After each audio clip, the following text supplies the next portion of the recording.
네, 반갑습니다. 우리 옆에 있는 분들과 함께 인사 나누겠습니다. 잘 오셨습니다. 잘 오셨습니다. 네, 특별히 오늘은 인사를 한 번 더 할 텐데요. 이게 말하기가 어려운 구조가 될 수 있어요. 치아가 8개 다 보이시는 거예요. 미스코리아 미소로 서로를 보면서 너무 잘한다는 마음을 담아서 이렇게 활짝 한번 웃어주시면 좋겠습니다. 우리 한번 더 인사하겠습니다. 네, 8개가 보이시면 8개가 보이는지는 앞으로 이제 확인해 주시면 되죠. 네, 저희들 함께 서로 인사를 나눠봤습니다. 오늘 제목도 웃음이라는 이 키워드가 들어가서이기도 하고요. 사실 요즘 웃을 일이 많이 없는 것 같아요. 저희도 이제 목사님 제가 요즘 고민이 있어요. 좀 상담을 부탁드립니다. 이런 연락들이 오시면 저마다 어떻게 이렇게 다 힘든 일도 있으실까? 네. 자식 때문에 고생하시는 분도 계시고요. 또 경제적인 문제 때문에 어려우신 분도 계시고요. 부모님께서 편찮으셔서 어떻게 해야 될까? 이런저런 고민들, 걱정들 잘 웃기가 쉽지 않아요. 그죠? 뭔가 억지로 짜내는 웃음은 유튜브 쇼츠 같은 거 보면 웃을 것 같아요. 그쵸? 근데 이제 그거는 그냥 잠깐 피식하고 말고. 근데 진짜 내 안에서 막 뿜어져 나오는 웃음이 나에게서 언제 있었지? 이렇게 돌아보면 가물가물한 분들이 많으실 거라 생각을 합니다. 요즘이 참 그런 때인 것 같아요. 그런데 오늘 이 말씀의 제목처럼 하나님께서 우리 여러분을 웃게 하신다면 여러분의 입술에서, 여러분의 마음에서 그 웃음이, 미소가 떠나지 않으시겠습니다. 하나님께서 여러분들을 웃게 하시기를 주님의 이름으로 축복드립니다. 네. 오늘 우리가 함께 보게 되는 이 말씀 속에서도요, 사실 한 사람이 등장하는데 이 사람도 웃을 일이 없는 사람이었어요. 웃을 일은커녕, 아이고, 너무 고되다, 인생이 너무 힘들다, 늘 이 고백을 하던 사람이었습니다. 웃음을 잃은 지 너무 오래인데요, 나이가 90이 됐어요, 거의. 그러다 보니까 진짜 웃을 일이 없는, 아무도 이 사람에게 기쁨을 주지 못한 한 사람이 등장하는데 그 사람의 이름이 누구냐? 사라라는 여인입니다. 이 사람은 아브라함의 아내로 잘 알려졌죠. 아브라함과 함께 하나님의 약속을 믿고 가나안 땅으로 갔어요. 하나님께서 우리에게 약속의 땅을 주신다는 말씀을 주셨고, 근데 이제 그것보다 사실 사라의 기대는 아이를 갖게 되는 것이었던 것 같아요. 왜냐하면 한 10살 정도 차이가 나거든요, 아브라함과 사라. 그런데 아브라함이 풀림을 받을 때가 75세였다고 하잖아요. 이 두 사람 다 사실은 자녀가 없는 상태에서 하나님의 부르심을 받은 거예요. 그래서 창세기 11장 마지막을 보면 아브라함과 사라에게 자녀가 없었다는 얘기를 되게 분명하게 하면서 시작, 부름이 시작이 되거든요. 그러니까 어떻게 보면 나에게는 자녀를 낳는 일은 불가능합니다. 이제는 가능하지 않습니다. 이제 이런 생각으로 이제 살아왔던 사람인데 하나님께서 분명히 그러시거든요. 너희에게 많은 자손을 주겠다. 너희가 말미암아 많은 민족이 일어날 것이다. 얼마나 사람의 마음이 기대가 있겠어요. 그런데 하나님의 그 권리를 받고 약 25년이 지났는데요. 사라의 나이가 거의 90세가 되었는데요. 사라에게는 여전히 아이가 없었습니다. 하나님을 믿었는데, 오래도 하나님을 기대하며 기다렸는데 그 약속이 이루어지지 않은 사라에게 무슨 웃을 일이 있었겠어요. 그죠? 그래서 사라가 지난주 우리가 말씀도 나눴지만 인간적인 생각으로 하강이라는 척을 들였다가 보통을 배가시키는 더 어려움을 자초하기도 했었습니다. 사라에게는 아무런 웃음도 기쁨도 없었습니다. 그런데 이 아무런 소망도 기대가 없었던 사라에게 하나님께서 찾아오셔서 아이를 다시 주신다고 말씀하시는 거예요. 그게 어디 나오냐면 오늘 본문은 아니지만 창세기 18장 10절에 있습니다. 혹시 성경책이 있으신 분들은 눈으로 한번 보시면 좋을 것 같아요. 하나님께서 뭐라고 말씀하시냐면 아이를 주는데요. 근데 이제는 막연하게 말씀하시는 게 아니라 구체적인 기한을 말씀하세요. 뭐라고 하시냐? 18장 10절 이렇게 말씀하십니다. 내가 내년 이맘때 다시 오면 내게 아들이 있으리라. 되게 구체적인 거죠. 내년 이맘때 너에게 아들이 있을 거예요. 이 사라 이 얘기를 듣고 어떻게 반응했을까? 네. 사라는요, 웃기는 웃었는데, 비웃었어요. 약간 피식, 맹소의 웃음을 짓습니다. 그게 18장 12절에 바로 나오는데, 사라가 속으로 웃었대요. 그러니까 겉으로 웃음은 아니라 하나님이 이제 무섭잖아요. 경외하게 되는 분이잖아요. 그러니까 겉으로 웃지는 못하는데, 속으로는, 에이, 설마, 이렇게 웃은 겁니다. 그래서 무슨 생각을 하냐면, 내가 노쇠했고, 내 주인이 늙었는데 내 주인은 누구냐면 남편 아브라함을 말합니다. 그러니까 나도 늙었고 우리 남편도 늙었는데 내게 무슨 즐거움이 있는가. 그리고 이제 속으로 피식 웃었다는 거예요. 근데 제가 이 말씀을 보다가 그 생각이 들더라고요. 사실 우리에게도 오래도록 이루어지지 않는 하나님의 약속에 대해서 이렇게 냉정하고 불신하며 살아가고 있는 부분이 있지 않나. 우리가 하나님께서 천지를 창조하셨다는 걸 믿어요. 그런데 나에게 주신 약속은 되겠나 하는 생각을 가질 때가 많다는 거죠. 근데 그게 그럴 수밖에 없는 게 아주 오랜 시간 그 일이 이루어지지 않았기 때문에 우리가 뭔가 다시 믿기는 쉽지 않아요. 하나님을 다시 신뢰한다는 건 정말 어려워요. 여러분 한번 생각해볼까요? 오랜 질병이 심한 분이 계시다면 오랜 병에 계속해서 시달리는 가족이 있다면 하나님께서 오늘 낫게 하십니다라는 말씀을 들었을 때 즉각적으로 아멘을 할 수 있는 분이 몇 분이나 되시겠어요? 성경에서 한 예를 들 수 있는데요. 38년 된 병자, 요한복음 5장에 나오는 38년 된 병자가 있습니다. 38년 된 병자, 무려 38년을 그 길에 누워 있었어요. 주인이 당황하셔서 뭐라고 하시냐면 네가 낫고자 하냐 물으시거든요. 네, 낫고 싶어요. 저를 낫게 해주십시오. 바로 얘기를 하면 되는데 우리가 너무나 익히 알듯이 38년 된 병자가 뭐라고 하냐면 저 연못에 내려가서 제일 먼저 몸을 담가야 몸이 낫는데 나는 움직일 수가 없어서 사람들은 다 뛰어가는데 나는 맨날 늦어서 38년째 여기에 이러고 있고 불평과 원망과 낙심의 말들을 막 쏟아냅니다. 38년의 병자가 좀 이상하다고 생각하지 않아요? 전 그게 당연하다고 생각해요. 여러분에게도 그런 가족이 있지 않으세요? 오래도록 기도했는데 여전히 예수님을 믿지 않는 가족이 있지 않으세요? 아직도 복음을 전하고 싶지만 믿지 않아가지고 이 가족의 구원을 위해서 여러분 마음 한켠에 눈물로 지새는 날도 있지 않으세요? 사실은 그 상황에서 아멘 믿습니다. 고쳐주십시오. 이렇게 말하기 쉽지 않죠. 그런데 저는 그 생각이 들더라고요. 하나님께서 왜 우리를 이토록 불신하고 냉소하고 낙심하는 그 말이 터져나오는 그 순간까지 왜 기다리실까요? 조금 빨리 움직이실 수는 없었을까요? 근데 제가 말씀을 보면서도 또 제 인생을 돌아보면서도 하나님과의 관계와 신앙을 돌아보면서 느꼈던 것은 뭐냐면 하나님께서는 우리가 이 영적 상태가 우리의 이 영적 상태가 드러나기를 기다리고 계신다는 거였어요. 내가 하나님의 약속을 나 스스로 믿을 수 없는 존재라는 것을 인정하실 때를 기다리시더라고요. 내 안에 있는 이 숨겨져 있는 불신들, 원망들, 낙심들, 두려움들, 슬픔들 이 불순물이 올라올 때를 기다리시더라고요. 어쩌면 하나님의 말씀이 우리 안에 계속 들어오면서 우리 안에서 어떤 일을 하냐면요. 내 안에 저 깊이 숨겨져 있고 가라앉아 있는 진흙 같은 불순물들을 막 일으켜요. 내 내면이 어떻게 될까요? 흙탕물이 됩니다. 내 내면이 더러워지고 시끄러워지거든요. 그럼 우리는요, 막 불편하고 안 믿는 게 차라리 속편해. 이런 마음을 얻게 돼요. 근데 하나님께서 그 마음들을, 불순물들을 계속해서 일으키시는 이유는 뭐예요? 그 깊은 곳에 있는 불신과 원망과 냉소마저도 하나님은 깨끗하게 이용하시다. 사라가 비웃었어요. 그녀의 마음 깊은 곳에 숨겨져 있는 하나님에 대한 불신이. 근데 하나님께서 다시 약속을 주시는 사라의 마음에서 그 불순물을 건져내세요. 그러니까 하나님이 이제 뭐라고 하시냐면 너 왜 우냐? 그 얘기 하시거든요. 이 사람은 뭐라고 하는지 아세요? 저 암손이요. 내가 하나님께 숨기고 있다고 생각하는 것 같은데 하나님 아신다는 거예요.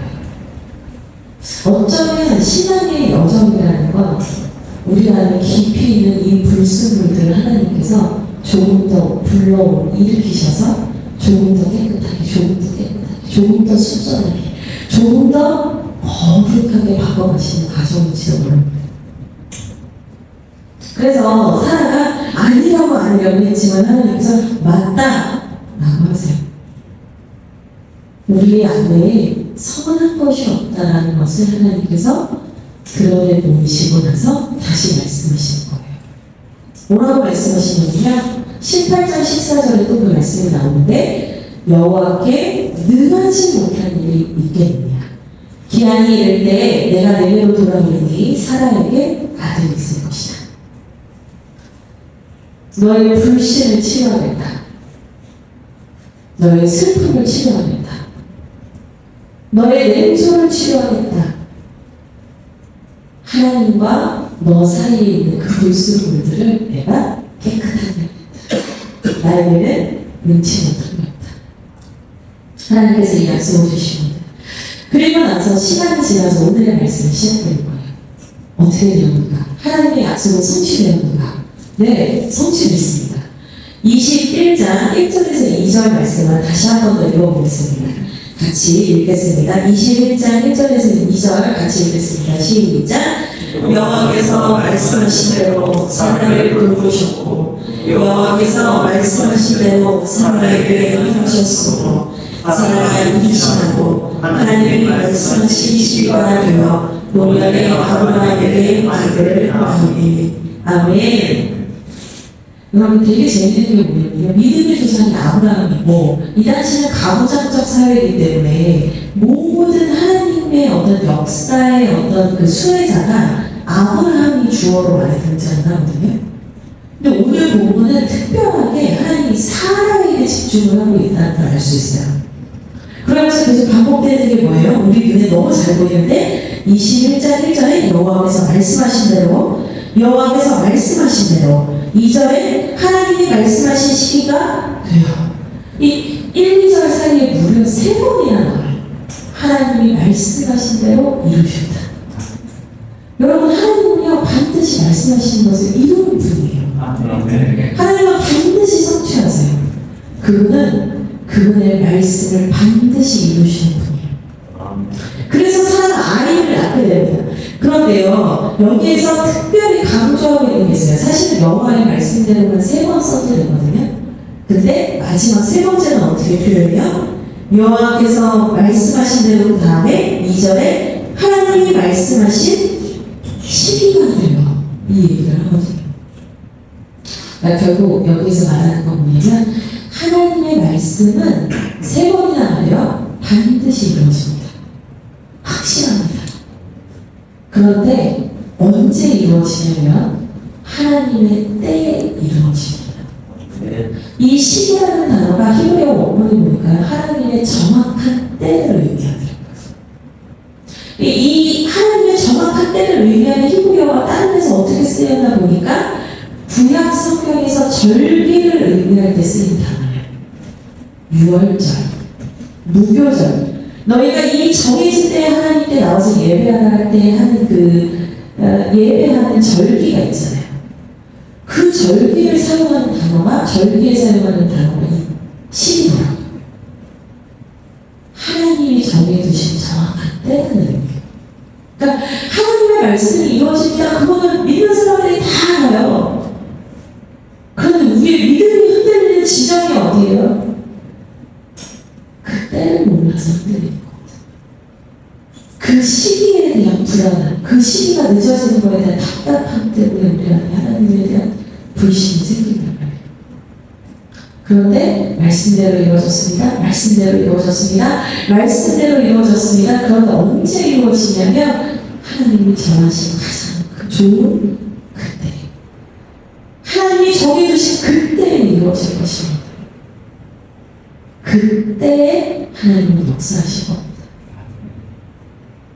여러분, 여러분 안에 죄책감을 좀 떨쳐내시면 좋겠어요. 내가 더 기도하지 않아서, 내가 더 하나님 앞에 헌금하지 않아서, 내가 더 하나님 앞에서 봉사하지 않아서, 내가 더 하나님 앞에서 착실하게 살지 않아서 이 문제가 이렇게 오래 가는가. 여러분, 하나님을 내 수준으로 생각하지 마십시오. 우리가 은혜를 받았던 순간을 생각해보면 그때 저에게는 어떠한 자격도 없었어요.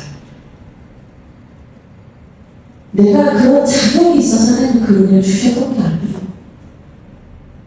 하나님의 때에 하나님의 은혜였어요.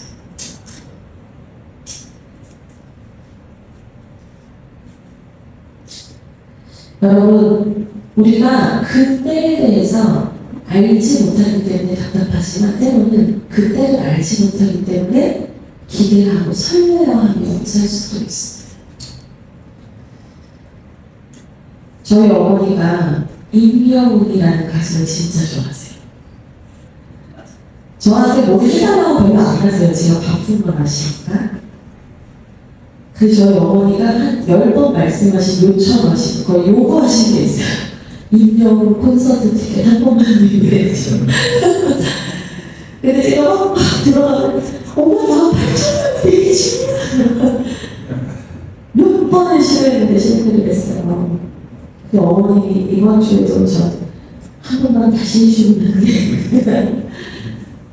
저희 어머니는 임영웅 콘서트를 언제까 볼 거라는 기대감을 살고 계세요. 그러니까 설레신 거예요. 그 티켓팅을 못해도 슬퍼하시지 않더라고요. 유튜브를 보시면서 다시 기대감 벅차오르시고. 여러분, 하나님의 때를 기다린다는 것은 기대하고 설레하고 기뻐하면서 기다려야 되는 거거든요. 하나님이 우리를 사랑하시지 않아서가 아니라 우리에게 그 기대감과 여유를 가르쳐주고 싶으신 것 같아요.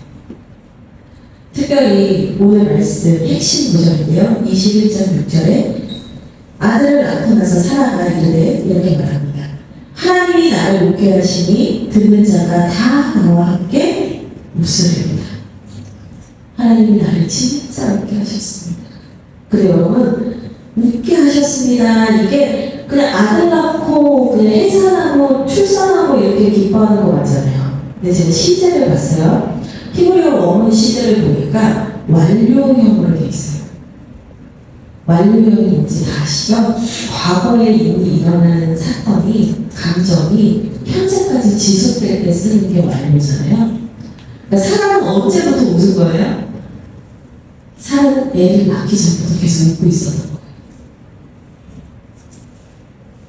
하나님께서 다시 내 불신과 냉소를 드러내시고 다시 약속을 주셨을 때 하나님께서 그때를 기대하고 그때를 바라보면서 미리 즐거워하면서 살라고 하셨을 때 하나님이 주실 것들을 바라보면서 그 기쁨을 미리 땡겨서 살라고 하셨을 때 사라가 그때부터 웃기 시작했던 거예요. 그래서 이삭을 낳았을 때 갑자기 그때 웃은 게 아니라 뭐예요? 아, 내가 이 날이 올 줄 알았지. 하나님이 나에게 이렇게 해주실 줄 알았지. 그녀는 계속 웃고 있었다. 이게 오늘 본문의 마지막입니다. 여러분 아직 이루어지지 않아서 답답한 일들이 있으시다면 기대하시고 기쁨으로 기다리셨으면 좋겠어요. 이 시간을 한번 설레하시면 좋겠어요. 아이를 낳기 위해서 준비하는 엄마가 양말도 사고 수건도 사고 인형도 사는 그 마음, 저희 어머니가 인형 콘서트를 기다리는 마음, 저희도 그 기대하는 마음으로 있거든요. 하나님이 우리에게 어떤 예배를 한번 주신다고 했으니 주시겠지. 그러면 미리 좋아해야 합니다. 이것도 주시고 저것도 주시고요. 저 난리 났거든요. 하나님 저 미리 땡겨서 좋아합니다. 감사는 가벌이 됩니다, 여러분. 비웃음과 냉소의 웃음이 아니라 감사와 은혜로 여러분 기뻐하시는 여러분의 오늘이 되시길 주님 이름으로 축복드립니다. 네, 우리 기도하겠습니다. 하나님 고맙습니다. 하나님 감사합니다. 우리에게 이 말씀 주셔서 우리가 기다리는 그 기다리는 시간들 하나님 낙심하고 좌절하는 것이 아니라 즐거워하며 나아가게 해주십시오. 우리 하나님 얼마나 좋으신 분인지 우리 하나님의 선하심을 더 기대하고 우리 하나님을 찬양하는 시간이 되게 해주십시오. 우리에게 하나님께서 더 일하시는 이 시간이 나에게는 하나님을 마음껏 찬양하는 시간이 되게 해주십시오. 내 인생에서 하나님을 먼저 감사하며 하나님의 이름을 높이는 그 귀한 시간들을 되게 해주십시오. 저와 나의 아픔과 어려움을 하나님 아시죠? 하나님 돌봐주시고 갚아주시고 채워주십시오. 하나님의 그 말씀으로 다시 한번 힘주시고 확증해 주시고 우리 안에 올라오는 그 불순물들 하나님 깨끗하게 성령의 물로 태워주시옵소서. 주님 사랑합니다. 감사합니다. 예수 그리스도의 이름으로 기도합니다. 아멘.